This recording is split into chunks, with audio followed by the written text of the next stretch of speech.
דנית קרמלי, שלום. ערב טוב. מה שלומך? מצוין. איך עברו עלייך החגים? עמוסים? לא, ארוכים מדי. ארוכים מדי, גם לי, גם לי.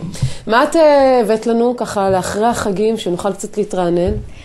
הבאתי דווקא לחוג קפוארה לילדים. יאללה, בוא נלך על זה. אותו העביר המורה יוחאי ויינר. קפוארה היא אומנות לחימה שמגיעה מברזיל. היא נקראת ריקוד אחים, כי המטרה שלה היא אינה פגיעה.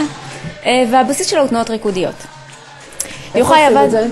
יש את זה ברמות ספיר במתנס, ויש לנו את זה בבית ספר באזור חורב. צריך לברר, להיכנס לאתר שלהם. באמת יוחאי עבד עם הילדים על פיתוח קואורדינציה, על גמישות, חיזוק השרירים, יציבות, דברים שתורמים לילד להעלאת הביטחון העצמי. וככה, השיעור משלב נגינה בכלים ושירה מצד התלמידים. איזה כיף זה נראה לי. שילוב באמת של למידת כישורים ויכולות שונים בחוג אחד, ומצאתי לנכון שזה מתאים לגילאים שונים ולשני המינים. מקטן עד גדול. וכמה כן. כוכבים הם מקבלים מהחבר'ה האלה? אז הם יקבלו 4 כוכבים. יפה, יפה.